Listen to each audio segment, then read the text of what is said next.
नमस्कार साथियों, axis IAS YouTube channel पर आप सभी का एक बार फिर से स्वागत है। मैं हूं संदीप कुमार और आज हम बात करने वाले हैं भारतीय संविधान सिद्धांत एवं व्यवहार।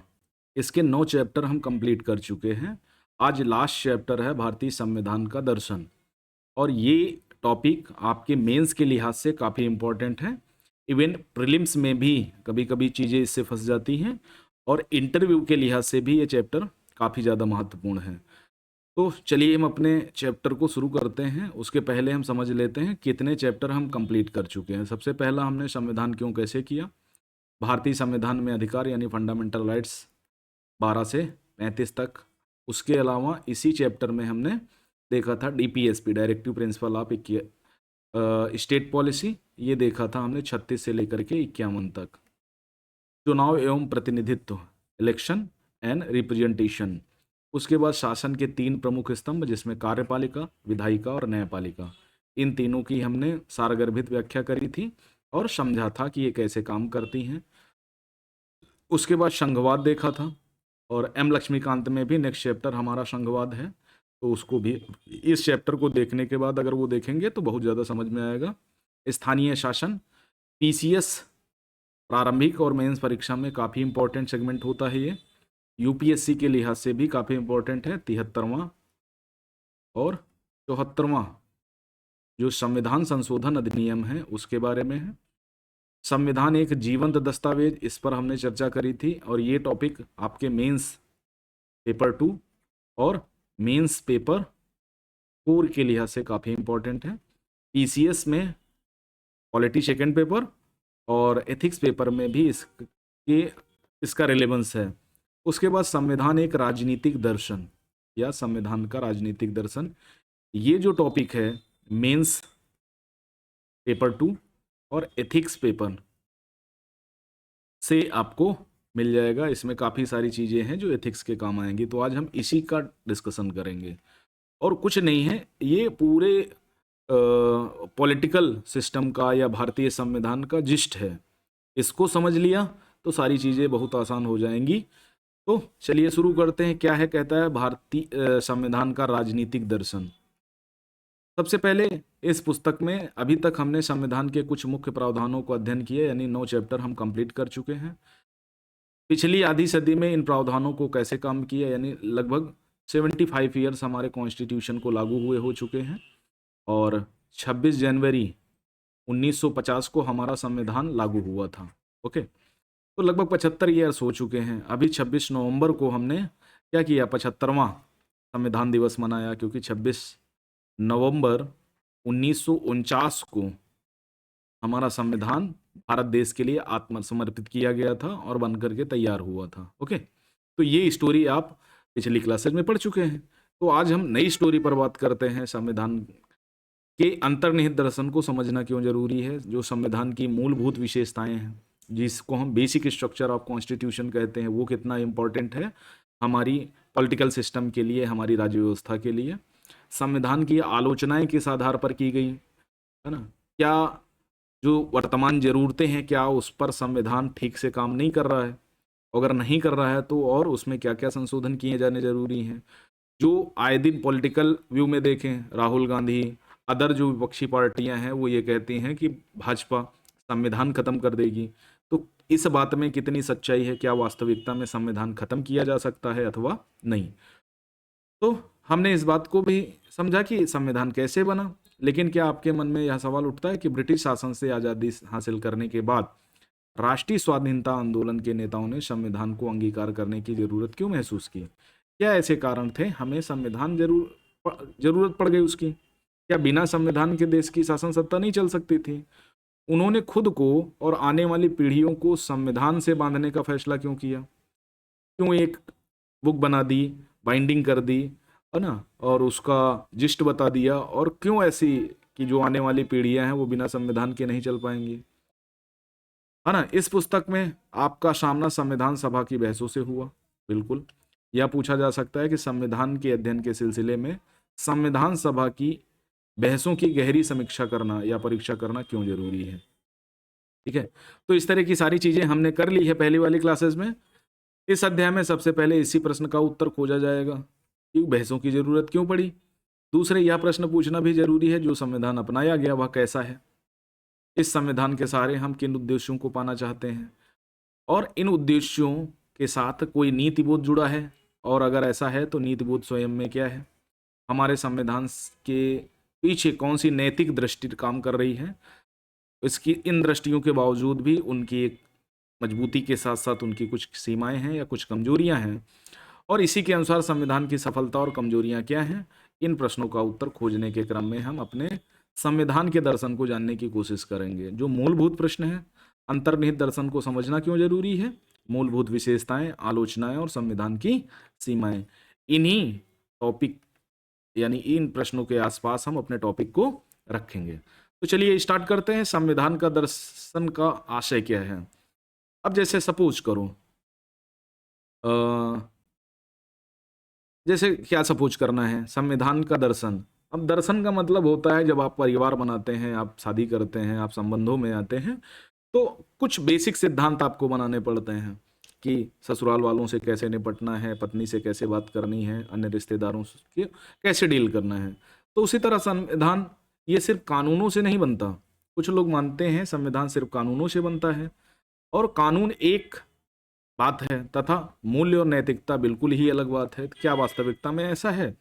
तो देखो, जब भारतीय संविधान बना ना, तो उसमें मूल्य, नैतिकता, इन सभी का समावेश किया गया। सिर्फ कानून नहीं बने हैं कि सिर्फ बता दिया गया है कि ये अगर होगा तो इसके विरोध में ये हो सकता है। तो इसलिए संविधान के प्रति केवल कानूनी नजरिया अपनाया जा सकता है, ना कि नैतिकता या राजनीतिक दर्शन का नजरिया। ठीक है, यह सच है कि हर कानून में नैतिक तत्व नहीं होता, किंतु बहुत से ऐसे कानून हैं जिनका हमारे मूल्यों, आदर्शों से के साथ गहरा संबंध है। जैसे भाषा है, धर्म के आधार पर व्यक्तियों के बीच भेदभाव की मनाही करता है। तो ये क्या है, कानून के कानूनी होने के साथ नैतिक भी है कि भाई किसी को किसी धर्म के आधार पर, किसी को भाषा के आधार पर, किसी को जाति के आधार पर, किसी को लिंग के आधार पर, किसी को किन्हीं अन्य आधारों पर अगर कोई विभेद होता है और वो व्यक्ति योग्य है, हमारे समान है, तो हम क्यों विभेद करें? भाई सीधी सी बात है। यहाँ आपको समझना चाहिए कि जो अंतर्निहित आदर्श है संविधान का, समानता का आदर्श, वो यहाँ पर काम करता है। तो सिर्फ ये कानूनी प्रावधान भर नहीं है, ये एक कह सकते हो नैतिक मूल्य भी है, और इसके गहरे चीजें हो सकती हैं। तो इस तरह कानून समानता के विचार से जुड़ा है। यह कानून इसलिए बना क्योंकि हम लोग समानता के मूल्य को मूल्यवान मानते हैं। उदाहरण से स्पष्ट है, कानून और नैतिक मूल्यों के बीच गहरा संबंध है। जब हम समानता की बात यानी 14 से 18 की बात करते हैं, तो इसका मतलब कुछ नैतिक मूल्यों को भी हम लागू करते हैं, कि जैसे महिलाओं और बच्चों के लिए विशेष उपबंध करना, वो लोग जो मुख्य धारा से पिछड़ गए हैं या कट गए हैं उनके लिए विशेष उपबंध करना, तो ये हमारे नैतिक मूल्य हैं। इसी कारण संविधान को एक ऐसे दस्तावेज के रूप में देखना जरूरी है जिसके पीछे एक नैतिक दृष्टि काम कर रही है। ठीक है, तो संविधान के प्रति जो राजनीतिक दार्शनिक नजरिया अपनाने की जरूरत है। संविधान के प्रति राजनीतिक दर्शन के नजरिए से हमारा क्या आशय है, इसमें कुछ बातें शामिल हैं। पहली बात, संविधान कुछ अवधारणाओं यानी कुछ कॉन्सेप्ट पर बना है। बिना कॉन्सेप्ट के कोई चीज नहीं हो सकती। सबका अपना एक इंपॉर्टेंस होता है, सबकी एक अपनी सीमा होती है। जैसे आपकी सीमा है, कोई काम आप 24 घंटे लगातार नहीं कर सकते हैं, 8 घंटे कर सकते हैं, 6 घंटे कर सकते हैं, 4 घंटे कर सकते हैं, कोई 12 घंटे कर सकता है, लेकिन इससे ज़्यादा नहीं, क्योंकि आपको नींद भी चाहिए, आराम भी चाहिए, खाना भी चाहिए, और हंसी मजाक भी चाहिए, सब कुछ चाहिए ना। तो कुछ एक कॉन्सेप्ट है, उस कॉन्सेप्ट के आधार पर, और कॉन्सेप्ट का एक तार्किक आधार भी होता है। तो इन अवधारणाओं की व्याख्या हमारे लिए जरूरी है। इसका मतलब क्या है? इसका मतलब यह है कि संविधान में व्यवहार में दिए गए पदों जैसे अधिकार, फंडामेंटल राइट्स, सिटीजनशिप, अल्पसंख्यक, लोकतंत्र के संभावित अर्थ के बारे में सवाल करें कि वास्तविकता में ये क्या है। अब जैसे फंडामेंटल राइट्स की बात करें, तो फंडामेंटल राइट्स इसलिए दिए गए हैं क्योंकि व्यक्तियों को अपने व्यक्तिगत स्तर पर विकास करना है। तो कुछ इंडिविजुअल हैं, कुछ सामूहिक हैं। इंडिविजुअल में जैसे आपको समानता का अधिकार दिया है ना, वो इंडिविजुअल बन जाता है। लेकिन यही समानता का अधिकार जब बड़े एक समूह के लिए, महिलाओं के लिए, बच्चों के लिए बात की जाती है, तो वो एक प्रमुख रूप से ग्रुपिंग बन जाता है। तो कुल मिलाकर के ये जो अधिकार हैं, नागरिकता है, अल्पसंख्यक हैं अथवा लोकतंत्र, इनके संभावित अर्थ हैं और उन अर्थों का भी अपना एक नैतिक उद्देश्य है और एक कानूनी उद्देश्य है। इसके अतिरिक्त हमारे सामने एक ऐसे समाज या शासन व्यवस्था की तस्वीर साफ होनी चाहिए जो संविधान की बुनियादी अवधारणाओं की हमारी व्याख्या से मेल खाती हो। संविधान का निर्माण जिन आदर्शों की बुनियाद पर हुआ उन पर हमारी गहरी पकड़ होनी चाहिए। भाई सिंपल सी बात है, जिन अवधारणाओं, जिन सपनों को लेकर के हमने संविधान बनाया वो तो एकदम स्पष्ट होना ही चाहिए। तो सिंपल सी बात है कि संविधान बना, जब हम सोचो, जब हम आज़ादी के दौर में थे, जब राष्ट्रीय आंदोलन चल रहे थे, हम संघर्ष कर रहे थे ब्रिटिश से, तो ब्रिटिश को हमको भगाने का कारण क्या था? अगर वो ये सारी चीज़ें हमें दे रहे होते तो हमें उन्हें भगाने की जरूरत नहीं पड़ती, लेकिन वो शासन कर रहे थे अपने उद्देश्यों से प्रेरित होकर। ना हमें अधिकार दे रहे थे, ना हमें सर्टिफाई कर रहे थे, तो ना जाति पंथ में हमको बांट रखा था। और जब हमारा ये आंदोलन प्रणेता ने आंदोलन शुरू किया तो सबसे पहले भारत का एकीकरण किया। जो जातियों के आधार पर, धर्म के आधार पर, भाषा के आधार पर बटे हुए लोग थे, उनको एक करने का प्रयास किया। भाई गांधी इसलिए महान नहीं है, गांधी ने असहयोग आंदोलन किया, ठीक है ना, सबने अवज्ञा आंदोलन किया, भारत छोड़ो आंदोलन किया। इसके अलावा उन्होंने हरिजन उत्थान को लिए भी काम किया, क्योंकि हरिजनों को मंदिर में प्रवेश की अनुमति नहीं थी, उनके साथ ठीक ठाक व्यवहार नहीं होता था, उनको दोयम दर्जे का नागरिक माना जाता था, है ना, और उनको निचले पायदान पर फेंक दिया जाता था। तो ये सब दूर करने का प्रयास किया, चाहे B.R. अम्बेडकर रहे हों, है ना, और स्वामी पेरियार स्वामी रहे हों, महात्मा गांधी रहे हों, या अन्य स्वतंत्रता आंदोलनकारी, तो सभी ने कुछ ना कुछ मौलिक सिद्धांतों को अपनाया, कुछ नैतिक उद्देश्यों को लेकर साथ चले। भारतीय संविधान को सभा की बहसों के साथ कर जोड़कर पढ़ा जाना चाहिए। तब आपको देखो, संविधान सभा में जो मान लिया कोई प्रावधान आया, मान लिया आर्टिकल 32 आया, तो आर्टिकल 32 यूं ही नहीं उठा के रख दिया गया, इस पर बहस हुई होगी कि भैया ये क्यों रखा जा रहा है। आर्टिकल 12 आया, आर्टिकल 13 आया, आर्टिकल 14, 15, 16, ये जितने भी आर्टिकल रखे गए ना, सबके अपने कारण थे। तो संविधान को अगर हम बहसों के साथ जोड़कर पढ़ें, अब हम स्टूडेंट लाइफ में है ना, हमें ये लगता है कि हमें प्रीलिम्स पास करना है, यार काम भर का पढ़ लेना चाहिए, है ना, कोई कहता है हमें मेंस क्लियर करना है, कोई कहता है फला एग्जाम है, कोई कहता है फला एग्जाम है। तो हम एग्जाम ओरिएंटेड होके पढ़ते हैं, हमें नॉलेज थोड़ी गेन करनी होती है। लेकिन अगर हम पढ़ना चाहें, संविधान को समझना चाहें, तो हमें उन बहसों को भी समझना पड़ेगा जो संविधान सभा में की गई। ठीक है, तो अब वर्तमान में ये आदर्श कहाँ तक और क्यों ठीक है, आगे उनमें कौन से सुधार किए जा सकते हैं। किसी मूल्य को अगर हम संविधान की बुनियाद मानते हैं तो हमारे लिए यह बताना जरूरी हो जाता है कि मूल्य सही हैं या सुसंगत क्यों है। इसके बगैर संविधान के निर्माण में किसी मूल्य को आधार बनाना एकदम अधूरा हो जाएगा। संविधान के निर्माताओं ने जब भारतीय समाज और राज्य व्यवस्था को अन्य मूल्यों के बदले किसी खास मूल्य समूह के दिशा निर्देशित करने का फैसला किया, तो ऐसा इसलिए हो सका क्योंकि उनके पास मूल्य समूह को जाहिर ठहराने के लिए क्या थे? तर्क थे। किसी चीज को अगर आपको सही ठहराना है तो आपके पास जायज तर्क होने चाहिए, तर्क नहीं है तो काम खत्म। अब जैसे सन 1947 के जापानी संविधान को बोलचाल में शांति संविधान कहा जाता है, पीस कॉन्स्टिट्यूशन। इसकी प्रस्तावना ही है, हम जापान के लोग हमेशा के लिए शांति की कामना करते हैं, ये प्रस्तावना कहती है। हमारी प्रस्तावना, हम भारत के लोग, तो उसी तरह जापान की प्रस्तावना क्या कहती है? हम जापान के लोग हमेशा शांति की कामना करते हैं और हम लोग मानवीय रिश्तों का नियंत्रण करने वाले उच्च आदर्शों के प्रति सचेत हैं। कि जो मानवीय रिश्तों का नियंत्रण रखते हैं, उन जैसे उच्च आदर्शों के प्रति हम क्या हैं? सचेत हैं। जापान के संविधान का दर्शन शांति पर आधारित है। अनुच्छेद 9 क्या कहता है जापानी संविधान का?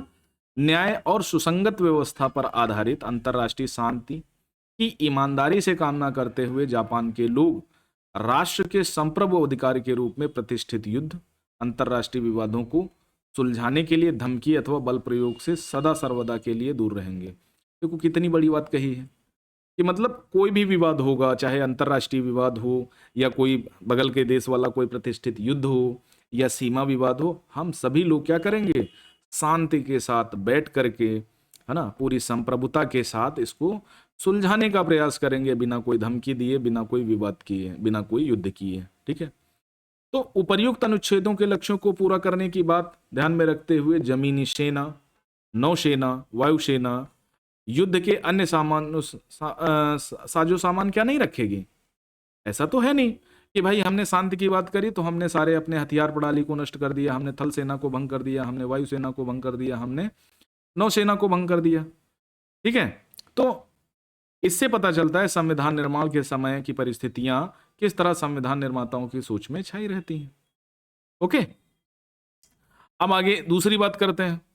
तो ये मौजूद हैं, भले उनमें इनमें से बहुत से तर्क पूरी तरह स्पष्ट ना हो कि भैया जो क्लाज रखा गया है भारतीय संविधान में, जिस मूल्य को अपनाया गया है, उसको तार्किक ठहराने का प्रयास किया गया, भले ही उसके विपक्ष में हजारों तर्क रहे हों, और इनमें से बहुत से तर्क पूरी तरह से स्पष्ट ना भी हों, चाहे संविधान निर्माताओं के तक कितने भी कच्चे और अनगढ़ंत क्यों ना हो।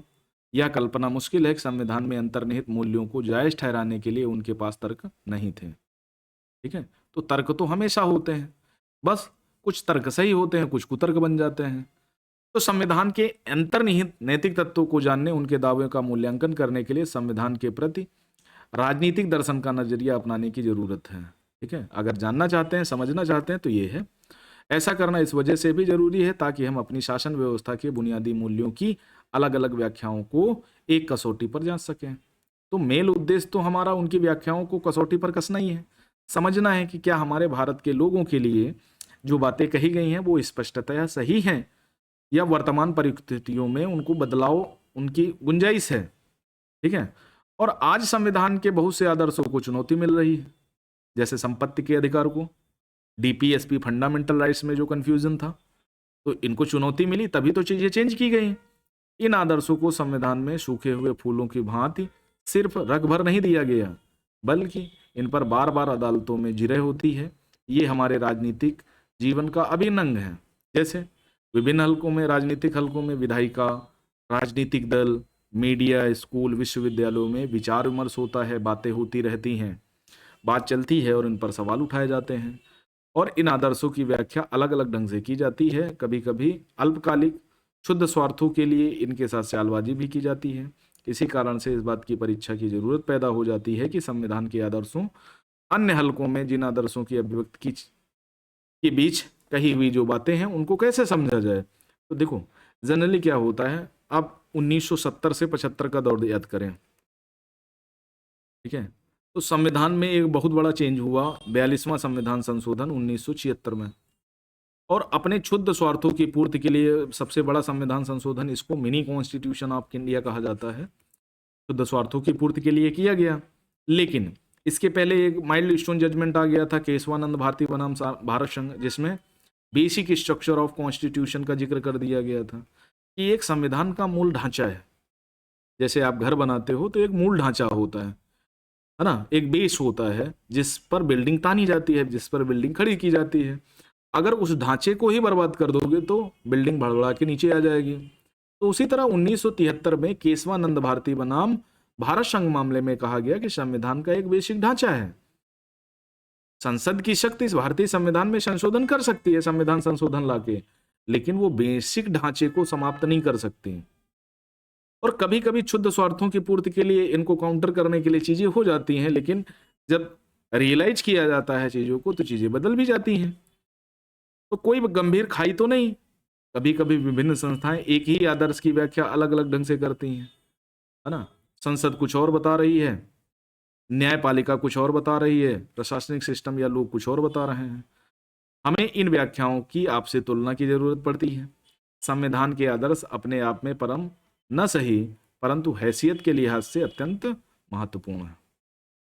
बेशक वो सर्वश्रेष्ठ नहीं है, लेकिन हैसियत के लिहाज से वो संसद द्वारा या अन्य संस्थाओं के माध्यम से किए गए आदर्शों से भिन्न है। मूल्य आदर्शों की व्याख्या अलग अलग ढंग से की जाए तो इन व्याख्याओं के बीच विरोध पैदा होता है, यह जांचने की जरूरत आ पड़ती है कौन सी व्याख्या सही है। इस जांच परख में संविधान के आदर्शों का इस्तेमाल एक कसौटी के रूप में होना चाहिए। लिहाजा हमारा संविधान एक पंच की भूमिका निभा सकता है। बात समझ में आ गई? कहने का सीधा सा मतलब है कि जो भी दिक्कतें हैं, जो भी प्रॉब्लम्स हैं, विभिन्न संस्थाएं विभिन्न तरीके से संविधान की व्याख्या करती हैं, लेकिन उनमें जब अंतर्विरोध पैदा होता है तो उस विरोध को दूर करने के लिए संविधान को जांचने की जरूरत पड़ती है। और जब संविधान को जांचने की जरूरत पड़ती है तो उसके आदर्शों का इस्तेमाल एक कसौटी के रूप में किया जाता है। अगर ये न किया जाए तो हमारा संविधान एक पंछी की भूमिका कैसे निभा सकता है, कैसे न्याय दे सकता है, कैसे चीजें सही ढंग से कर सकता है, कैसे संस्थाओं का निर्माण कर सकता है, कैसे संस्थाओं में जो लोग कार्य कर रहे हैं उनको उनके लिए कैसे रूल्स एंड रेगुलेशन तय करता है, भारत के लिए रूल्स एंड रेगुलेशन कैसे तय कर सकता है।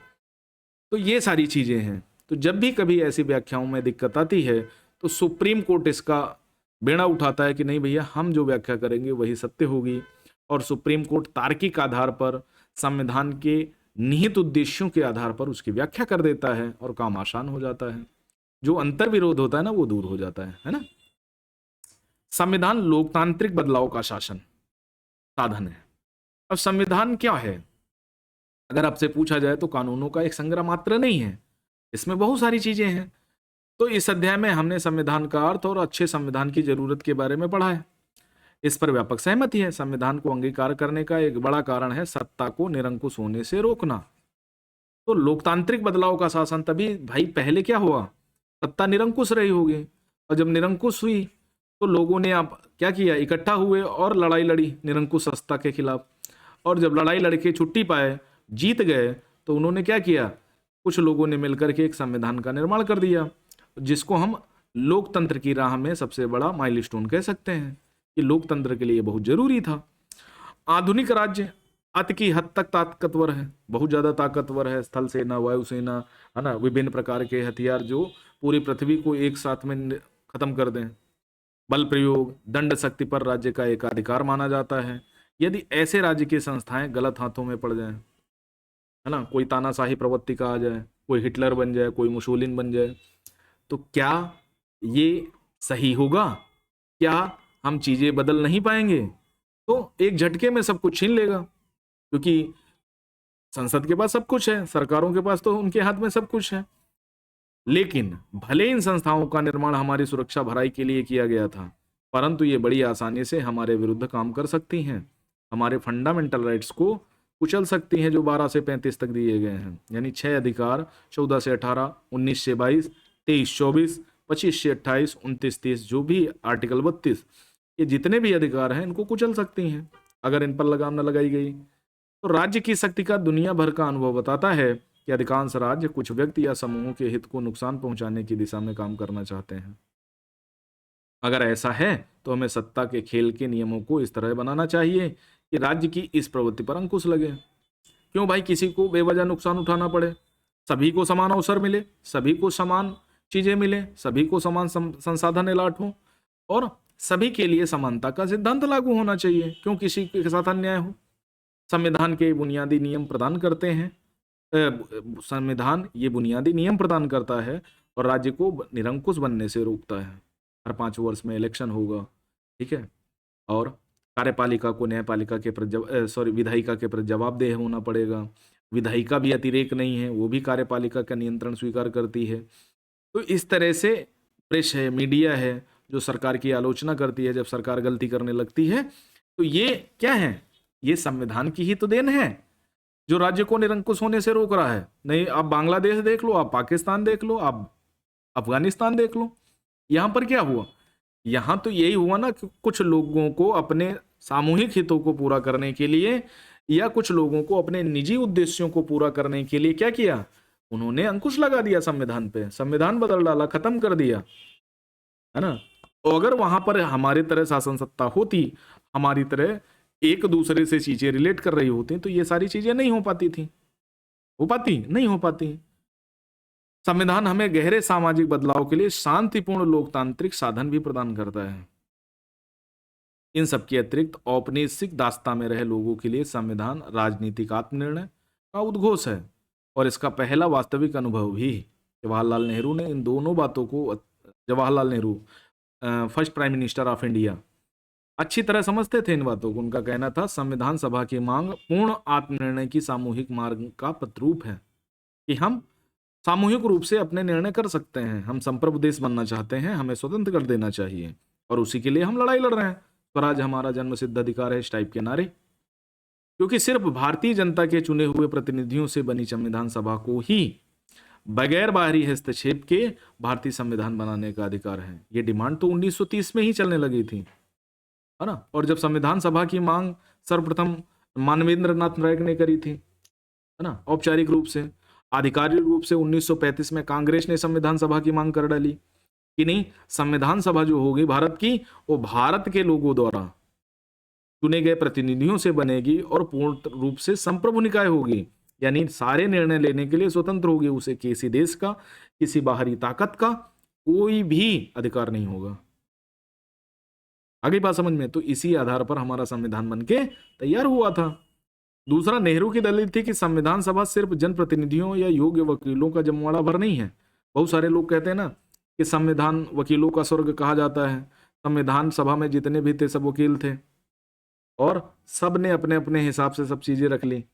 तो ऐसा नहीं है, सिर्फ वकीलों का जमवाड़ा नहीं है, बल्कि यह स्वयं में राह पर चल पड़ा एक राष्ट्र है जो अपने अतीत के राजनीतिक और सामाजिक ढांचे के पोल से निकलकर अपने बनाए आवरण को पहनने की तैयारी कर रहा है।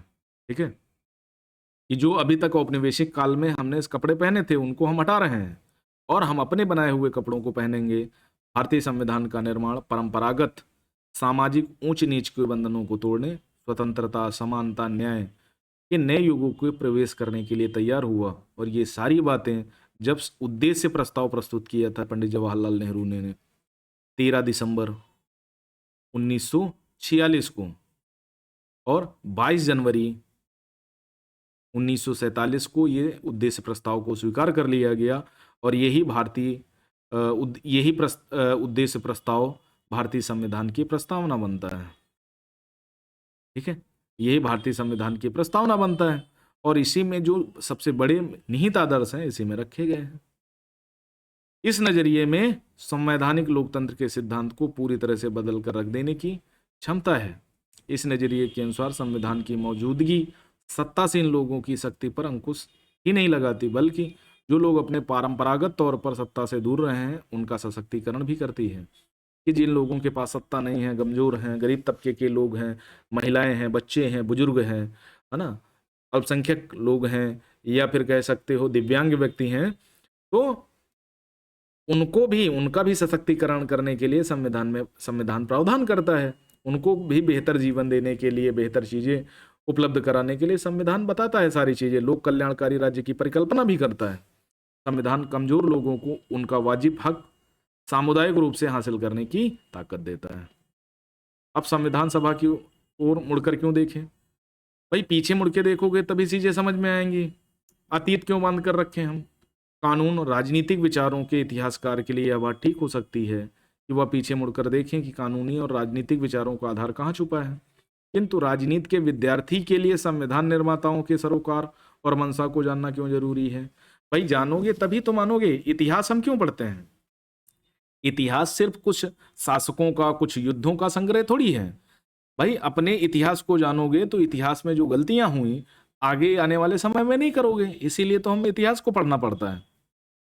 यानी जो अतीत में गलतियां हुई वो आज ना हो और जो आज गलतियां हो रही हैं वो आने वाले समय में ना हो, इसीलिए चीजों को रिकॉर्ड करके रखा जाता है, उनके रिकॉर्ड बनाए जाते हैं।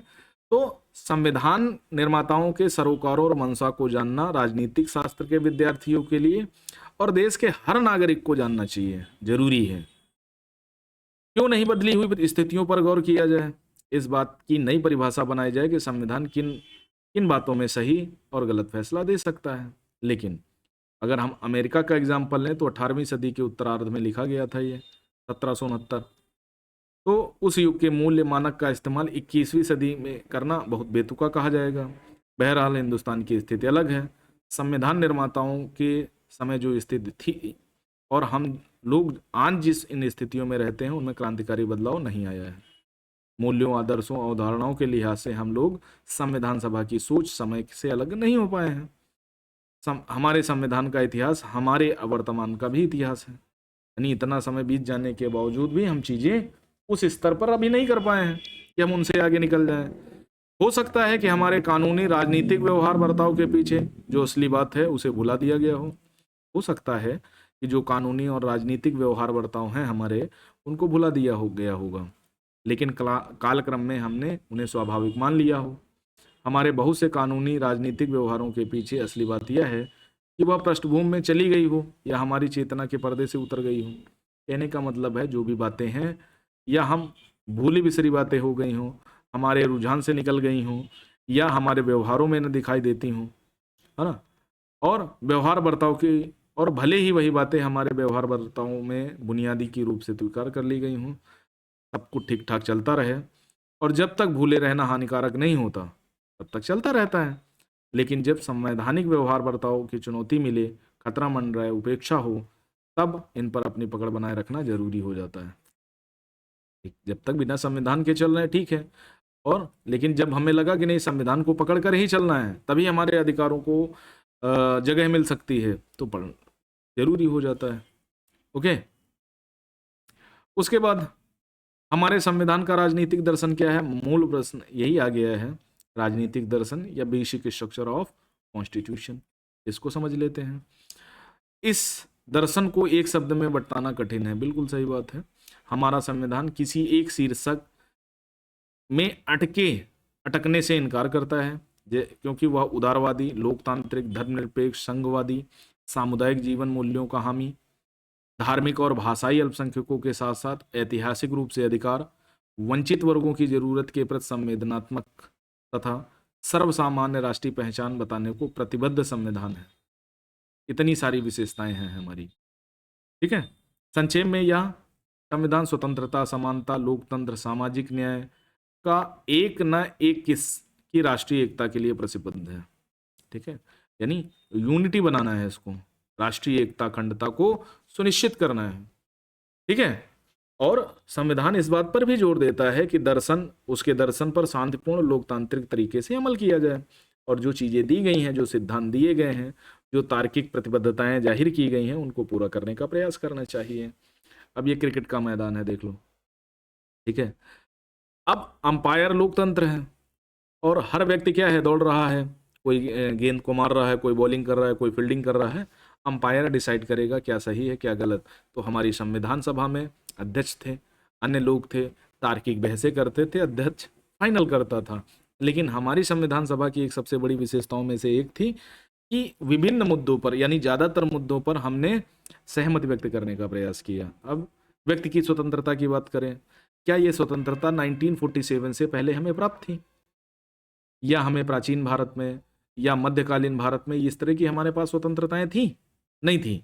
अगर स्वतंत्रता नहीं थी, मान लिया थी, मान लेते हैं, लेकिन हमारी स्वतंत्रता को धक्का लगा, हम आंदोलन करना चाहते हैं, और लेकिन उस समय राजवंश थे, है ना, अंग्रेज आ गए, आंदोलन किए तो पीट पाट के हमको जेल में डाल दिया गया, देश निकाला कर दिया गया। तो ये चीजें नहीं थी, लेकिन 1950 में जब संविधान बन के तैयार कर दिया तो ये चीजें हमें प्राप्त हो गई।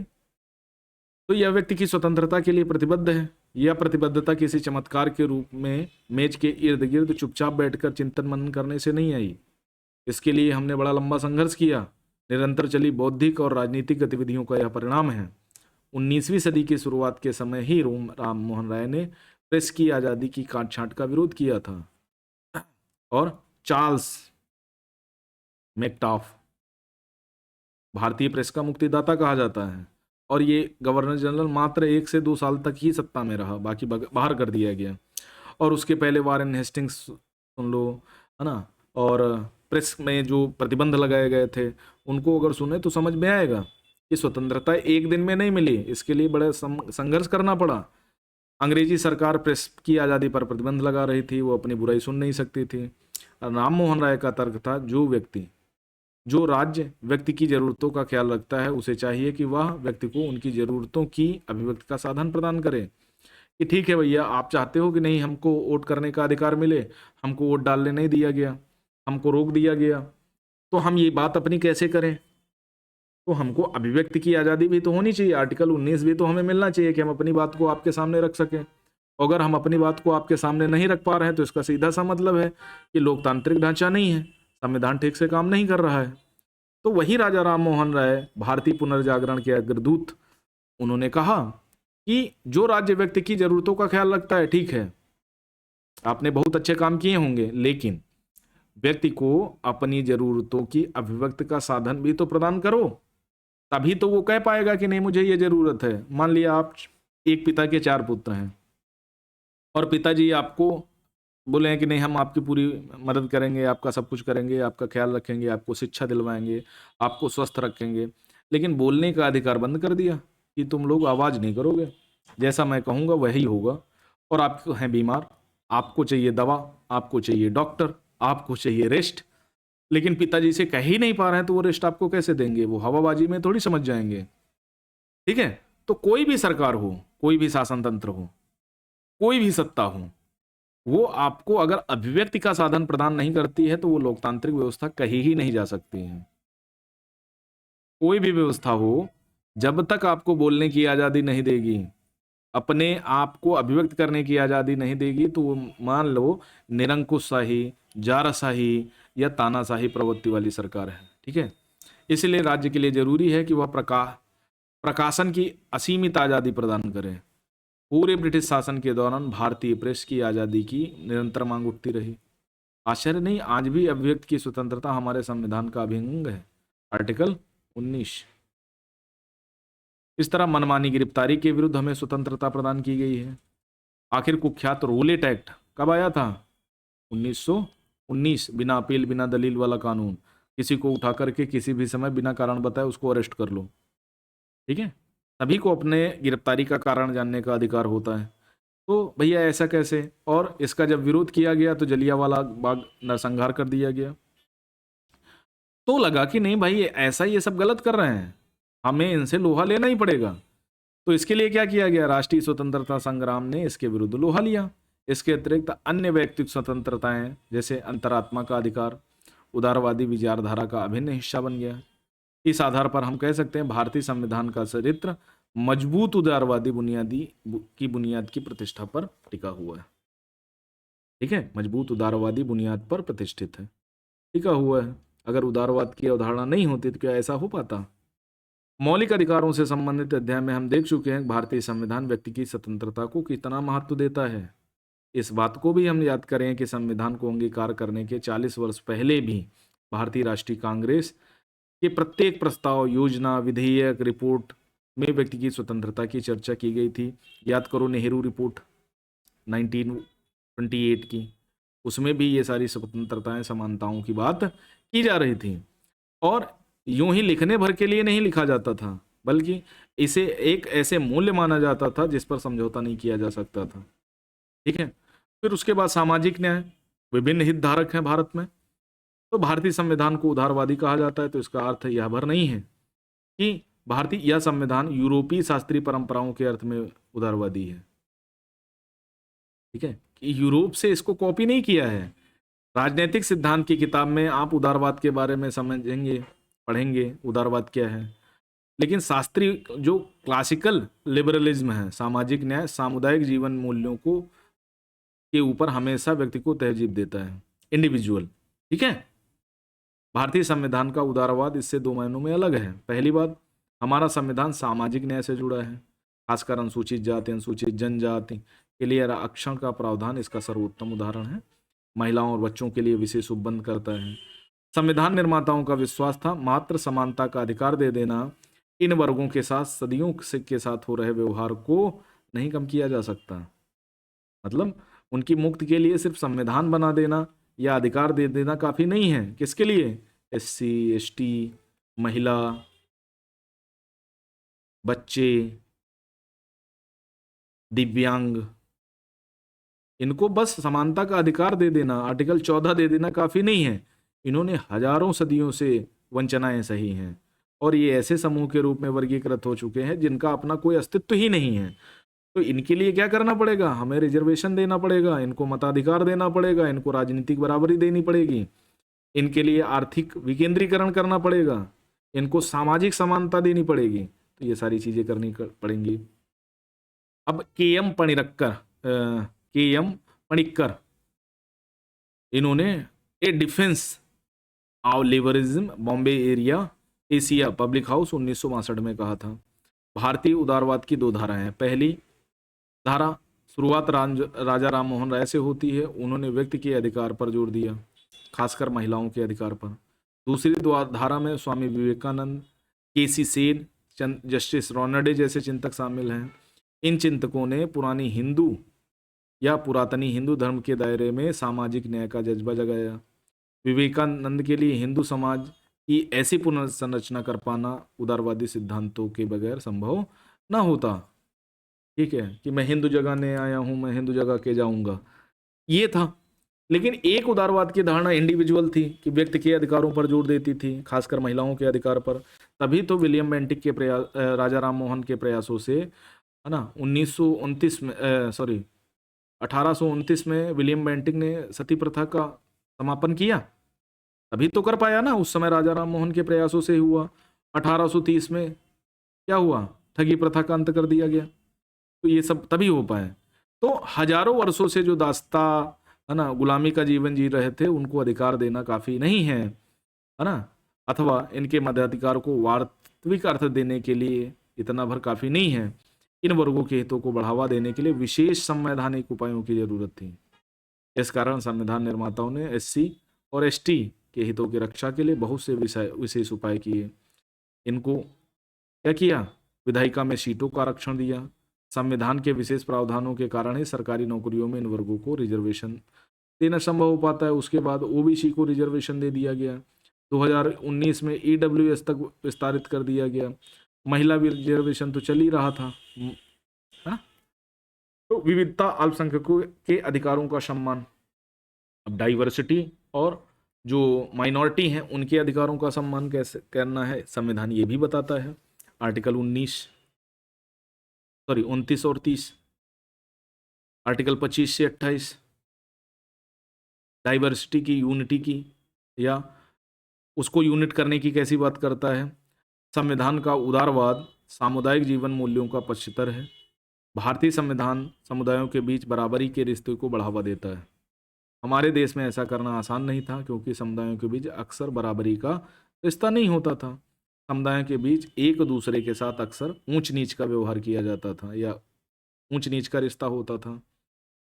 यह जैसे कि हम जाति के मामले में देखें, दूसरे जब समुदाय एक दूसरे को बराबरी का मानते हैं तो बहुधा प्रतिद्वंदी बन जाते हैं। जैसा कि हमने धार्मिक समुदायों के मामले में देखा, हिंदू बनाम मुस्लिम चलता ही रहता है। संविधान निर्माताओं के सामने इस बात की कठिन चुनौती थी कि ऊंच नीच और गहरी प्रतिद्वंदता की मौजूदा स्थिति के बीच समुदायों में बराबरी का रिश्ता कैसे कायम किया जाए, समुदायों को उदार कैसे बनाया जाए। समुदायों को मान्यता न देकर इस समस्या का समाधान आसानी से किया जा सकता था। अधिकांश पश्चिमी राष्ट्रों ने उदारवादी संविधान में ऐसा ही किया है, लेकिन ऐसा करना ना तो अपने देश में कारगर होता, ना ही वांछनीय। इसका कारण यह नहीं कि भारतीय अन्य लोगों की तुलना में समुदायों में कहीं ज़्यादा जुड़े हैं। हर जगह के व्यक्ति सांस्कृतिक समुदायों से जुड़े हैं, कल्चरल जो ग्रुपिंग है उसमें जुड़े हुए हैं, और ऐसे हर समुदाय की अपनी परंपरा हैं, मूल्य हैं, रीति हैं, रिवाज हैं, भाषा हैं। समुदाय का सदस्य इसमें भागीदार होता है। उदाहरण के लिए फ्रांस और जर्मनी में व्यक्ति भाषाई समुदाय का सदस्य होता है और वह इसमें गहरी तौर पर जुड़ा होता है। लेकिन भारत की चीज़ें अलग हैं। हम लोग सामुदायिक जीवन मूल्यों को ज़्यादा खुले तौर पर स्वीकार करते हैं, ठीक है, और यही बात हमें खास बनाती है। इससे ज़्यादा महत्वपूर्ण बात है कि भारत में अनेक सांस्कृतिक समुदाय हैं। जर्मनी, फ्रांस के विपरीत भारत में बहुत से भाषाई और धार्मिक समुदाय हैं। 22 भाषाएं सिर्फ राजकीय हैं, उसके अलावा हर स्टेट में अपनी अपनी भाषाएं हैं। तो कुल मिलाकर के 28 भाषाएं तो यूं ही हो गई। उसके अलावा शेड्यूल ट्राइब्स की बात, है ना, मगधी, ये दुनियादारी तरह तरह की भाषाएं हैं। तो कुल मिलाकर के अगर गजेटेड देखें तो 100 से भी ज़्यादा ऊपर बन जाती हैं। कोई समुदाय दूसरे पर प्रभुत्व न जमाए, इस बात को सुनिश्चित करना जरूरी था। इसी कारण हमारे संविधान के लिए समुदाय आधारित अधिकारों को मान्यता देना जरूरी हो गया है। उनमें से ऐसे में अधिकारों में जैसे धार्मिक समुदाय का शिक्षा संस्था स्थापित करने चलाने का अधिकार, आर्टिकल 30, ऐसी संस्थाओं को सरकार न धन दे सकती है। इस प्रावधान से पता चलता है भारतीय संविधान धर्म को सिर्फ व्यक्ति का निजी मामला नहीं मानता, ठीक है। उसी तरह धर्मनिरपेक्षता इसके बाद आती है धर्मनिरपेक्षता। अब माना जाता है कि धर्मनिरपेक्ष राज्य धर्म को निजी मामले के रूप में स्वीकार करते हैं। मतलब कहने का सीधा सिद्धांत ये है कि जो धर्मनिरपेक्षता है है ना। जो धर्मनिरपेक्ष, जैसे भारत का कोई धर्म नहीं है, भारत एक धर्मनिरपेक्ष देश है, लेकिन राज्य क्या है ना, धर्म को एक व्यक्ति का निजी मामला मानता है। और कहने का अर्थ है धर्मनिरपेक्ष राज्य धर्म को आधिकारिक अथवा सार्वजनिक मान्यता प्रदान नहीं करते। सिंपल सी बात है कि देश का अपना कोई धर्म नहीं है और किसी भी धर्म के मामले में राज्य इंटर नहीं करेगा, लेकिन विशेष परिस्थितियों में राज्य इंटर नहीं करेगा। इसका अर्थ यह हुआ कि भारतीय संविधान धर्मनिरपेक्ष नहीं है। ऐसी बात नहीं है। यद्यपि शुरुआत में धर्मनिरपेक्ष शब्द का जिक्र संविधान में नहीं हुआ था। कब जोड़ा गया? 42वें संविधान संशोधन 1976 में। धर्मनिरपेक्षता, धर्मनिरपेक्ष शब्द संविधान में जोड़ा गया। क्या उसके पहले संविधान धर्मनिरपेक्ष नहीं था? भाई, धर्मनिरपेक्ष शब्द का जिक्र नहीं किया गया था, लेकिन बहुत सारे प्रावधान, जैसे 14 से 18 पढ़ो, 25 से 28 पढ़ो, है ना। तो ये सब क्या है? धर्मनिरपेक्ष मामलों में बात करते हैं कि भारत धर्मनिरपेक्ष देश है। तो कुल मिलाकर के यही बात है। लेकिन भारतीय संविधान हमेशा धर्मनिरपेक्ष रहा है। हाँ, यह भी है कि मुख्य धारा की पश्चिमी धारणा में व्यक्ति की स्वतंत्रता, व्यक्ति की गरिमा से संबंधित अधिकारों की रक्षा के लिए धर्मनिरपेक्षता को धर्म और राज्य के पारस्परिक निषेध के रूप में देखा गया है। मतलब क्या है कि राज्य अलग है और धर्म अलग, दोनों अलग अलग हैं। लेकिन भारत के संबंध में ऐसा नहीं है। अब पारस्परिक निषेध यानी म्यूचुअल एक्सक्लूजन जो है, शब्द का अर्थ होता है कि धर्म और राज्य एक दूसरे के अंदरूनी मामलों से दूर रहेंगे। राज्य के लिए जरूरी है कि वह धर्म के क्षेत्र में हस्तक्षेप ना करे। ठीक इसी तरह धर्म को चाहिए कि वह राज्य की नीति में दखल ना दे, ना ही राज्य संचालन को प्रभावित करे। दूसरे शब्दों में पारस्परिक निषेध का अर्थ है धर्म और राज्य परस्पर एकदम अलग होंगे। ये पश्चिमी अवधारणा है ना, वेस्ट का कल्चर है। अब धर्म और राज्य को एकदम अलग रखने के इस मुख्य धारा के नजरिए का उद्देश्य क्या है? इसका उद्देश्य व्यक्ति की स्वतंत्रता की सुरक्षा। जो राज्य संगठित धर्म को समर्थन देता है वह पहले से ही मजबूत धर्म को और ताकतवर बनाता है। जैसे पाकिस्तान, ये क्या है? धर्म वहां पहले भी राजकीय है और उसके बाद कुछ काम ऐसे कर रहे हैं जो धर्म को और ताकतवर बना रहे हैं, जबकि धार्मिक संगठन व्यक्ति के धार्मिक जीवन पर नियंत्रण लगाते हैं। जैसे इस्लामिक जितने भी ऑर्गेनाइजेशन हैं वो व्यक्तियों के धार्मिक जीवन पर नियंत्रण करते हैं।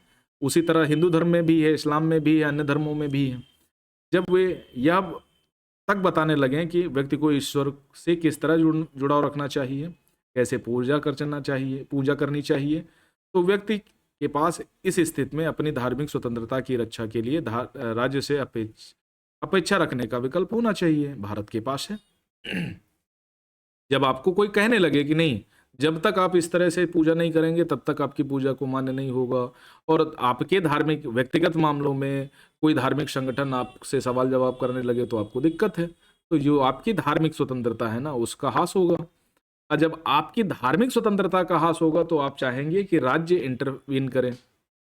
ठीक है, जैसे मैं फला कपड़े पहनना चाहता हूं, मुझे बुर्का या हिजाब नहीं बांधना, लेकिन जैसे ही मैं ये सब करना शुरू करता हूं तो बहुत सारे धार्मिक संगठन फतवा जारी करते हैं।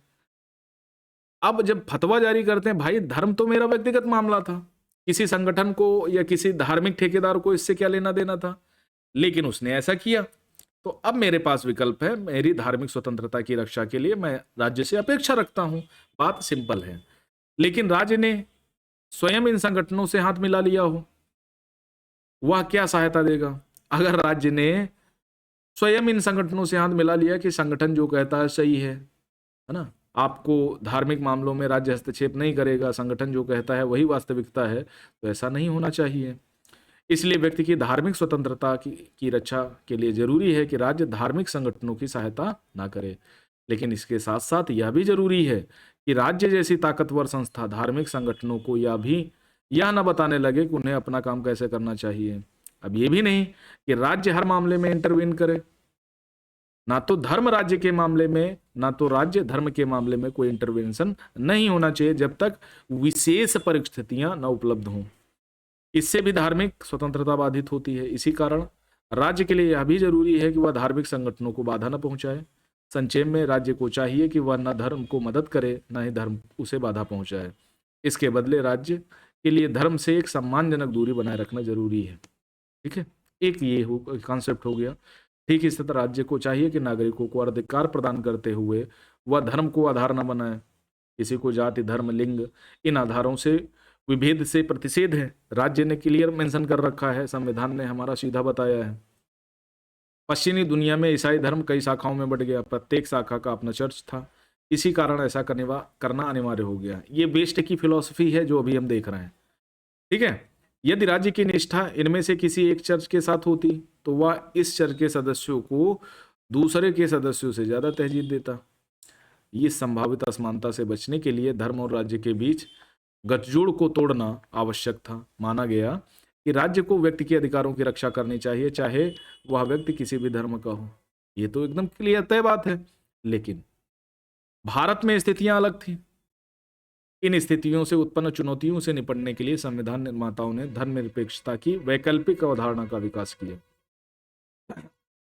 संविधान निर्माता धर्मनिरपेक्षता के पश्चिमी मॉडल से दो रूपों में अलग हुए। पहला, धार्मिक समूहों के अधिकार। पहली बात, जैसा कि बताया गया है कि संविधान निर्माता विभिन्न समुदायों के बीच बराबरी के रिश्ते को उतना जरूरी मानते थे जितना विभिन्न व्यक्तियों के बीच बराबरी को। जो भी संगठन है, जो भी समुदाय हैं, वो सब बराबर हैं, चाहे हिंदू हो, मुस्लिम हो, ईसाई हो, सिख हो, जैन हो, पारसी हो, यहूदी हो, कोई भी धर्म हो, सब बराबर है राज्य की नज़र में।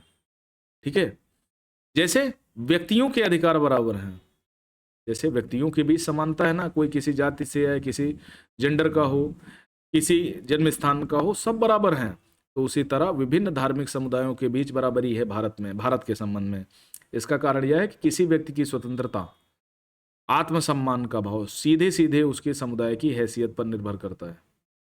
अगर किसी को एक्स्ट्रा हम कर देंगे तो उस व्यक्ति में भी आत्मसम्मान आ जाएगा। यदि एक समुदाय दूसरे के प्रभुत्व में हो तो उसके सदस्य भी कम स्वतंत्र होंगे। दूसरी तरफ अगर दो समुदाय के बीच बराबरी का संबंध हो तो एक दूसरे पर प्रभुत्व न हो तो इन समुदायों के सदस्य आत्मसम्मान, आज़ादी के भाव से भरे होंगे। इसलिए भारतीय संविधान सभी धार्मिक समुदायों को शिक्षा संस्थान स्थापित करने, चलाने का अधिकार प्रदान करता है कि सभी लोग अपने धार्मिक शिक्षा संस्थान चला सकते हो, लेकिन अगर एक्सट्रीम परिस्थितियां पैदा हो तो राज्य इंटरवीन करेगा। भारत में धार्मिक स्वतंत्रता का अर्थ व्यक्ति और समुदाय दोनों की धार्मिक स्वतंत्रता से होता है। वहां ब्रिटिश मॉडल अलग है, वहां व्यक्ति की स्वतंत्रता को ज्यादा तहजीब दी गई है।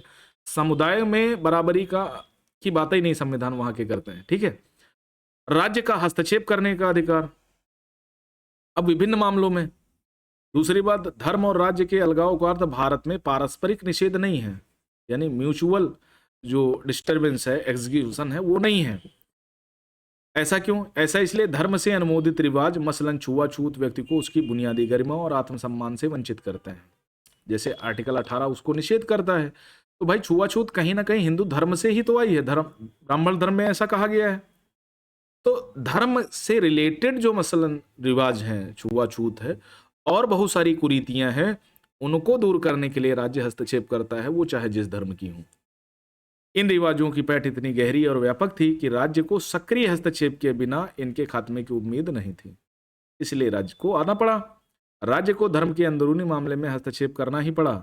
ऐसे हस्तक्षेप हमेशा से नकारात्मक नहीं होते। राज्य ऐसे धार्मिक समुदायों की मदद भी कर सकता है। मिसाल के तौर पर धार्मिक संगठन द्वारा चलाए जा रहे शिक्षा संस्थान को वह धन दे सकता है। इस तरह राज्य धार्मिक समुदायों की मदद भी कर सकता है और बाधा भी पहुंचा सकता है। यह इस बात पर निर्भर करता है कि राज्य किन कदमों से स्वतंत्रता और समानता जैसे मूल्यों को बढ़ावा मिलेगा। अगर समानता, स्वतंत्रता के मूल्यों को बढ़ावा दिया जा रहा है और जिससे धर्म के किसी भाग में नुकसान पहुंच रहा है तो वो नुकसान पहुंचने देना होगा। बस स्वतंत्रता और समानता बची रहनी चाहिए।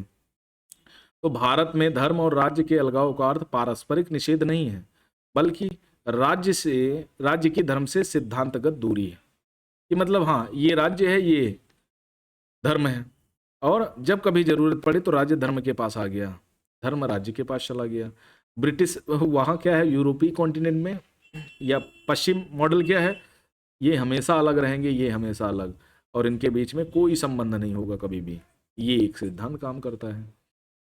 यह एक जटिल विचार है। इससे राज्य सभी धर्मों से दूरी रखने की छूट मिलती है ताकि वह अवसर के अनुकूल धर्म के मामलों में हस्तक्षेप कर सके, ऐसे मामलों में दखल देने से बचा रहे। ठीक है, यह इस बात पर निर्भर करता है इन दोनों में किस कदम से स्वतंत्रता, समानता, सामाजिक न्याय को बढ़ावा मिलता है।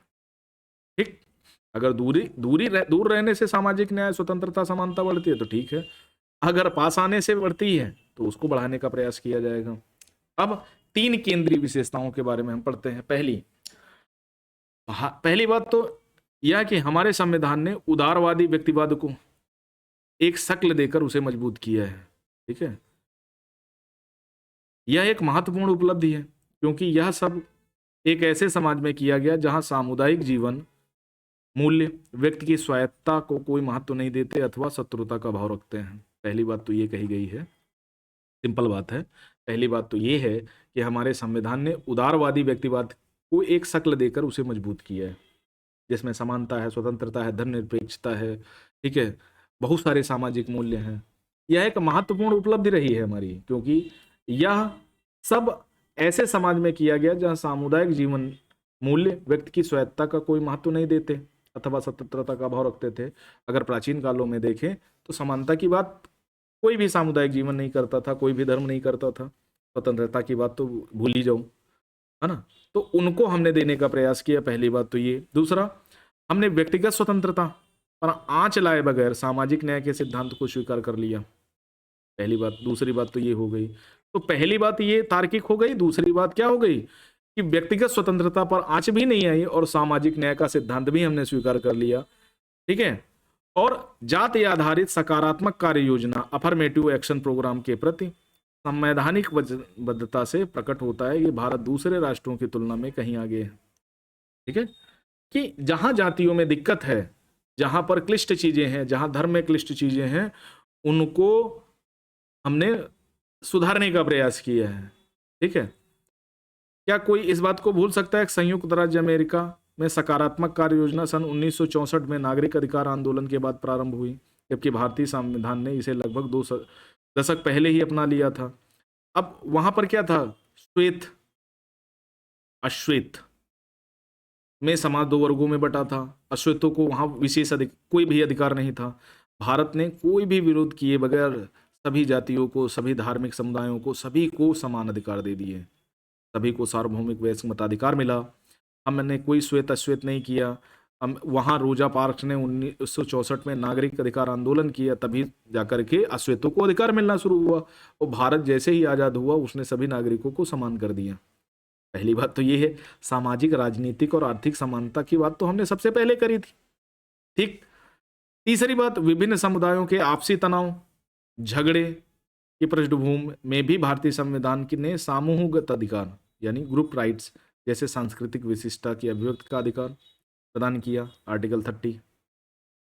इससे पता चलता है संविधान निर्माता उस चुनौती से निपटने के लिए बहुत पहले से तैयार थे, जो 4 दशक बाद बहुसंस्कृतवाद के नाम से जानी गई। ठीक, उसके बाद सार्वभौमिक वयस्क मताधिकार दे दिया। ठीक है, सार्वभौमिक वयस्क मताधिकार ये प्रमुख केंद्रीय विशेषताओं के रूप में, 2 अन्य केंद्रीय विशेषताओं के रूप में गिना जा सकता है। सार्वभौमिक वयस्क मताधिकार के प्रति वचनबद्धता, ये जब संविधान की बात हम कर रहे थे, मोतीलाल नेहरू की रिपोर्ट 1928 में आई, 1895 कॉन्स्टिट्यूशन ऑफ इंडिया बिल आया, संविधान बनाने का औपचारिक प्रयास जब 1895 में किया गया, तभी हमने ये बात क्लियर कर रखी थी कि हम अपने सभी नागरिकों को सार्वभौमिक वयस्क मताधिकार देंगे।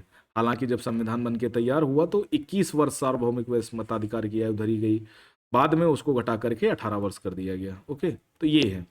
और बाकी अन्य अगर पश्चिमी देशों में देखें तो वहाँ के संविधान लागू होने के 100 साल बाद भी महिलाओं को अधिकार नहीं मिले, उनको आंदोलन करना पड़ा।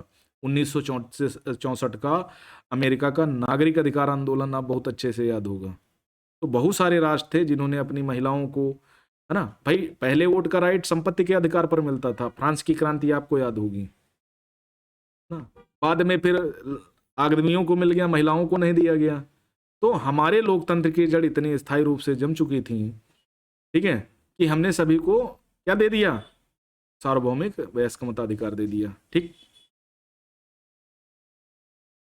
सभा ने आम आदमी लोकतांत्रिक नियमों की पूरी सफलता पर भरोसा करते हुए इस विश्वास के साथ वयस्क मताधिकार के सिद्धांत को अपनाया है कि वयस्क मताधिकार पर आधारित लोकतांत्रिक शासन की यह शुरुआत सबका भला करेगी। आह्लादी कृष्ण स्वामी अय्यर ने 23 नवंबर 1949 को कहा था। तो नागरिकता इसी धारणा की पुष्टि करते हुए कहा गया है कि 24 वर्ष की आयु के हर व्यक्ति स्त्री पुरुष लोकसभा के लिए मतदान करने का अधिकार होगा। 21 नहीं 21 होगा यहाँ, ये स्टार्टिंग की बात है। इस रिपोर्ट में ऐसे हर व्यक्ति को नागरिक का दर्जा प्रदान किया गया जो राष्ट्रमंडल की भूमिका में पैदा हुआ है, जिसने किसी अन्य राष्ट्र की नागरिकता नहीं ग्रहण की है, जिसके पिता इस भूभाग की सीमा में जन्म हुआ बस गए हों। शुरुआती दौर में सार्वभौमिक मताधिकार को अत्यंत महत्वपूर्ण वैधानिक साधन माना गया, जिसके सहारे राष्ट्र की जनता अपनी इच्छा का इजहार करती है। तीसरा है संघवाद। जम्मू कश्मीर पूर्वोत्तर से संबंधित अनुच्छेदों को जगह, यानी जो विशेष उपाय किए गए हैं उनको छोड़ दें। 370 तो समाप्त हो गया है, 35 भी समाप्त हो गया है, लेकिन 371 ए से लेकर के करीब 10 राज्यों ऐसे हैं जिनके लिए विशेष उपबंध किया गया है। 5वीं और 6ठी अनुसूची दी गई है जिन राज्यों को पिछड़े होने की स्थिति में या शेड्यूल्ड ट्राइब्स होने की स्थिति में चीज़ें अलग कर दी गई हैं। तो उनको छोड़ करके मजबूत केंद्रीय सरकार के साथ साथ राज्यों की भी, यानी संघ की विभिन्न इकाइयों को कानूनी हैसियत और विशेषाधिकार दिए गए हैं। इसके लिए हमारी 7वीं अनुसूची, जिसमें संघ सूची, राज्य सूची और समवर्ती सूची की बात की गई है ना, और 371 के तहत पूर्वोत्तर के राज्यों जैसे नागालैंड को विशेष दर्जा दिया गया, असम को, मेघालय, त्रिपुरा, मिजोरम, आंध्र प्रदेश, तेलंगाना, उड़ीसा, मध्य प्रदेश, तो जहां पर शेड्यूल्ड ट्राइब्स ज़्यादा हैं उनको विशेष उपबंध उन राज्यों के लिए किए गए हैं। तो मजबूत संघवाद का मतलब एक सशक्त केंद्रीय सरकार के साथ राज्यों का सहअस्तित्व। और फिर हमने 73 में 92-93 में पावर का डिसेंट्रलाइज किया और पंचायत सिस्टम ले आए। ठीक है, तो ये डिसेंट्रलाइजेशन है। ओके, राष्ट्रीय पहचान। अब राष्ट्रीय पहचान के रूप में हमने सिटीजनशिप, अनुच्छेद 5 से 11 आप पढ़ेंगे तो सिटीजनशिप निकल के आएगी कि संविधान ने समस्त भारतीय जनता की एक राष्ट्रीय पहचान पर निरंतर जोर दिया।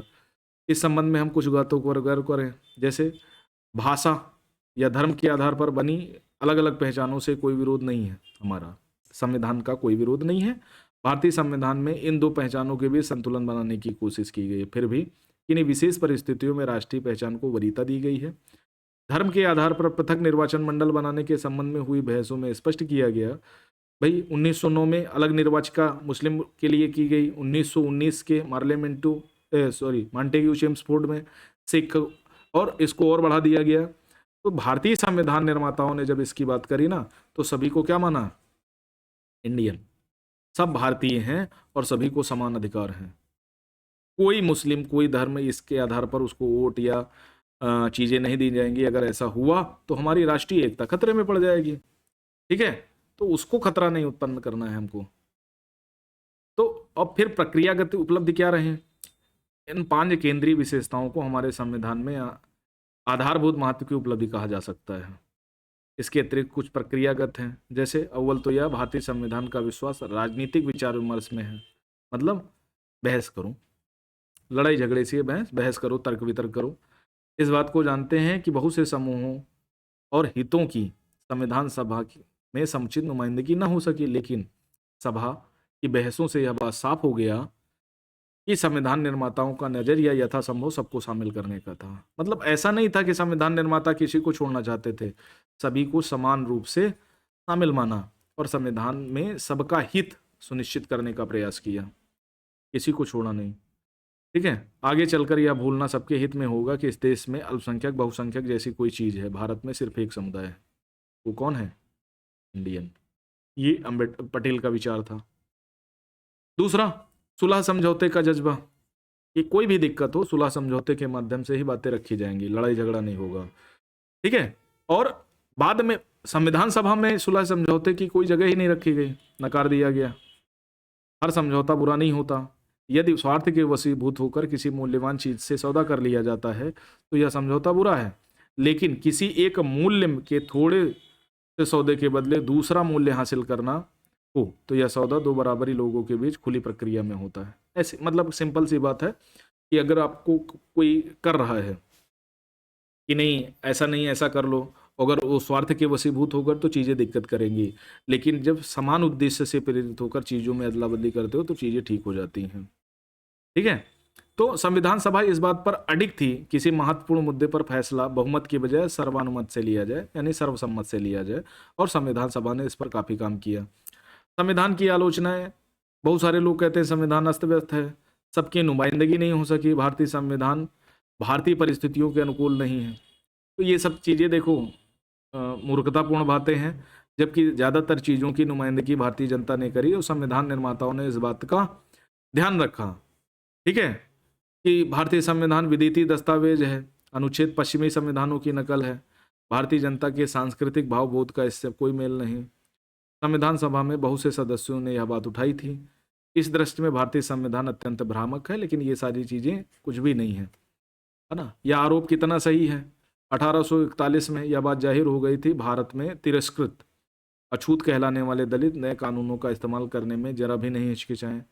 इन लोगों को नई विधि व्यवस्था का सहारा लेकर अपने जमींदारों के खिलाफ मुकदमे दायर किए। तो कुल मिलाकर के ये बात संविधान निर्माताओं ने पहले से ही थी। ठीक है, और पश्चिमी का हमने क्यों अपनाया? भाई कहीं चीज अच्छी होगी, ठीक है, देखो समझना। अब जैसे कोई आईएएस की तैयारी कर रहा है, किसी व्यक्ति ने बहुत अच्छे नोट्स बनाए, तो उन नोट्स को लेकर के हम तैयारी करें, तो क्या बुरा है इसमें? भाई हम नॉलेज के लिए कर रहे हैं ना, एग्जाम पास करने के लिए कर रहे हैं, हम नकल थोड़ी कर रहे हैं। हम ये नोट्स वहां लेकर थोड़ी जाए कि हमने पढ़ा कुछ नहीं था, वहां नकल करने पहुंच गए। तो ये जो लोग कहते हैं ना कि थोपी थापी पश्चिमी आधुनिकता, तो ऐसा नहीं है। संविधान सचेत चयन और अनुकूलता का परिणाम है, ना कि नकल का। सीमाएं क्या हैं? अब सीमाओं में अगर बात करें तो इन बातों का मतलब नहीं, भारतीय संविधान हर तरह से पूर्ण और त्रुटिहीन दस्तावेज है। इसी के लिए अगर ऐसा होता तो 368 आर्टिकल क्यों आता? 368 इसीलिए रखा गया कि जब कभी दिक्कत हो तो संविधान में संशोधन कर लिया जाए। ठीक है, तो पहली बात तो यह भारतीय संविधान में राष्ट्रीय की एकता की धारणा बहुत केंद्रीकृत है। दूसरे, इसमें लिंगगत न्याय के कुछ महत्वपूर्ण मामलों, खासकर परिवार से जुड़े मुद्दों पर ठीक से ध्यान नहीं दिया गया। एक तो ये इसकी सीमाएं हैं। तीसरी, स्पष्ट नहीं है कि गरीब और विकासशील देश के कुछ बुनियादी सामाजिक आर्थिक अधिकारों को मौलिक अधिकारों का अभिन्न हिस्सा बनाने की बजाय राज्य के नीति निर्देशक वाले खंड में क्यों डाला गया। और चौथी बात क्या कही कि संविधान की इन सीमाओं को के कारणों को समझना, दूर करना संभव है, लेकिन यहाँ एक महत्वपूर्ण यह नहीं है। हमारा तर्क यह है कि संविधान की ये सीमाएं इतनी गंभीर नहीं कि संविधान के दर्शन के लिए ही खतरा पैदा हो जाए। तो ये जो भी है ना, इनको आने वाली सरकारों के लिए रख दिया गया कि आएंगी तो ये ठीक देंगी। तो इस अध्याय में हमने जाना संविधान एक जीवन दस्तावेज है। ठीक है, संविधान की केंद्रीय विशेषता उसे जीवित बनाती है, जितना भी बेसिक है। ठीक है, मूलभूत सिद्धांत, कानूनी प्रावधान, संस्थानिक व्यवस्था, समाज की जरूरत, समाज द्वारा अपनाए गए दर्शन पर निर्भर है।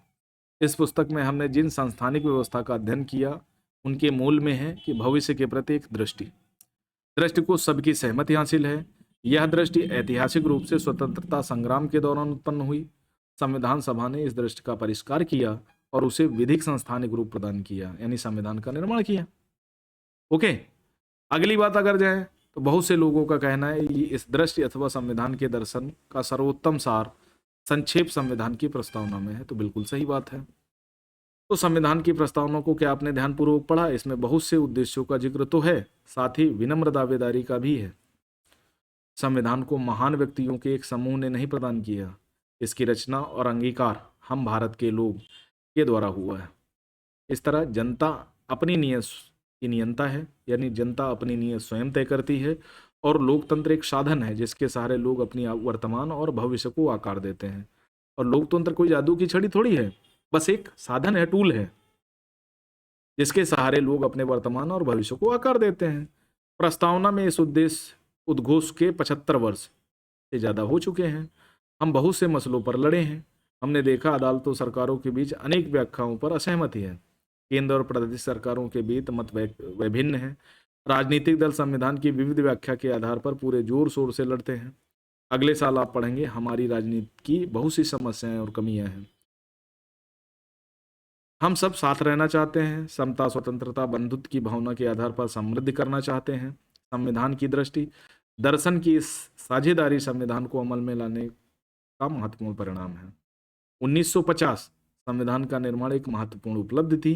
आज इस संविधान के दर्शन को जीवंत बनाए रखना ही एक महत्वपूर्ण उपलब्धि होगी कि हमें समय के अनुसार उसमें संशोधन करके काम करना है।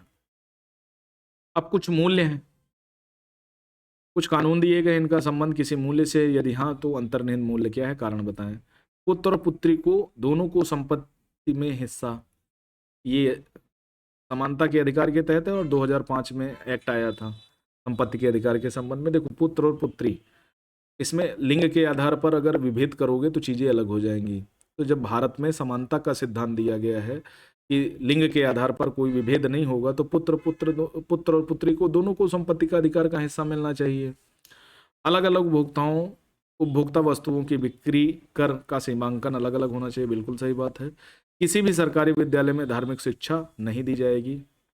बेगार बंधुआ मजदूरी नहीं कराई जा सकती, ओके, क्योंकि ये सम्मानजनक व्यवहार नहीं है। चीजें सामान्य सी हैं, विकल्प दिए, इस कथन को पूरा करने के लिए किया जा सकता है। लोकतांत्रिक देश को संविधान की जरूरत सरकार की शक्तियों पर अंकुश रखने के लिए होती है, अल्पसंख्यकों को बहुसंख्यकों से सुरक्षा देने के लिए होती है, औपनिवेशिक शासन से स्वतंत्रता अर्जित करने के लिए होती है, या सुनिश्चित करने के लिए होती है क्षणिक आवेग में दूरगामी लक्ष्यों से कहीं विचलित न हो जाए, शांतिपूर्ण ढंग से सामाजिक बदलाव लाने के लिए होती है। तो किसका इस्तेमाल, इनमें से किसका इस्तेमाल निम्नलिखित कथन को पूरा करने के लिए नहीं किया जा सकता? तो एक बताना है, को संविधान की जरूरत पड़ती है देने सरकार, ये वाला ये सही नहीं है। सरकार की शक्तियों पर अंकुश रखने का काम संविधान नहीं करता है, वो फंडामेंटल राइट्स करते हैं। संविधान की सभा को बहसों पढ़ने समझने के लिए के बारे में नीचे कुछ कथन दिए गए। इनमें से कौन सा इस बात की दलील है कि संविधान सभा की बहसें आज भी प्रासंगिक हैं? कौन सा कथन तर्क प्रस्तुत करता है कि बहसें प्रासंगिक नहीं है? इनमें से किस पक्ष को आप समर्थन करेंगे और क्यों, इसके बारे में बताना है। क्या कहता है? आम जनता अपनी जीविका कमाने, जीवन की विभिन्न परेशानियों के निपटारे में व्यस्त होती है। आम जनता इन बहसों की कानूनी भाषा को नहीं समझ सकती। ऐसा तो संभावना है किसी वकील के माध्यम से ही समझा जा सकता है, लेकिन अगर सिंपल वे में समझा जाए तो बहसें प्रासंगिक हैं, ऐसा नहीं है प्रासंगिक नहीं है। आज की स्थितियां, चुनौतियां संविधान बनाने के वक्त चुनौतियों स्थितियों से अलग हैं। संविधान निर्माताओं के विचारों को पढ़ना और अपनाए जाने में इस्तेमाल करना दरअसल अतीत को वर्तमान में, ऐसा नहीं है, बहुत अलग नहीं है। कुछ चीज़ों को छोड़ करके सारी चीज़ें वही हैं और सब चीज़ों का अपना एक मूल्य है। इसमें देखो, संविधान और पश्चिमी अवधारणा में अंतर धर्मनिरपेक्षता की समझ में बताना है, आर्टिकल 70-71 में बताना है। सकारात्मक कार्य योजना, अफर्मेटिव एक्शन क्या होता है, सार्वभौमिक व मताधिकार, इन सबको अंतर स्पष्ट करना है। कौन सा सिद्धांत भारत के संविधान में अपनाया गया है? राज्य का धर्म से कोई लेना देना नहीं, राज्य का धर्म से नजदीकी रिश्ता है, राज्य धर्मों के बीच भेदभाव करता है, राज्य धार्मिक समूहों के अधिकार को मान्यता देता है, राज्य के धर्म के मामले में हस्तक्षेप करने की सीमित शक्ति होती है। ये बात बिल्कुल सही है। विधवाओं के साथ किए जाने वाले बर्ताव की आलोचना की आजादी क्या है? आधारभूत महत्व की उपलब्धि, प्रक्रिया लैंगिक न्याय की उपेक्षा, उदारवादी व्यक्तिवाद, धर्म की विशेष की जरूरतों के पर ध्यान देना, ये उदारवादी व्यक्तिवाद का सिद्धांत है। संविधान सभा के फैसलों का स्वार्थ के आधार पर नहीं बल्कि तर्कपूर्वक के आधार पर निर्णय। तो ये क्या है? इसको आधारभूत महत्व की उपलब्धि, व्यक्ति के जीवन में समुदाय के महत्व को स्वीकार करना, ये है प्रक्रियागत उपलब्धि। अनुच्छेद 70-71 महिलाओं बच्चों को परिवार की संपत्ति में असमान अधिकार, लैंगिक न्याय की उपेक्षा करता है, जरूरतों के प्रति ध्यान देना, ये क्या है? ये नहीं है, ये गलत है। ओके, तो ये 6 क्वेश्चन है, इनको ध्यान से पढ़ना और जहाँ समझ में ना बताना। तो बाकी कोई दिक्कत हो, कोई समस्या हो तो ये कक्षा 11 की एनसीईआरटी का पार्ट भी समाप्त हो चुका है और नेक्स्ट कक्षा 12 की एनसीईआरटी करेंगे। कक्षा 11 की पार्ट पॉलिटी का एक बुक मैंने छोड़ी है, वो बहुत ज़्यादा इंपॉर्टेंट नहीं, जिनको political science as a subject के रूप में पढ़े उनके लिए तो ठीक है, बाकी 11 बी और कक्षा 12 की एनसीईआरटी से आपका सारा काम हो जाएगा। तो आज के लिए इतना ही, थैंक यू वेरी मच। मिलते हैं एम लक्ष्मीकांत पॉलिटी क्लास में, तब तक के लिए धन्यवाद, नमस्कार।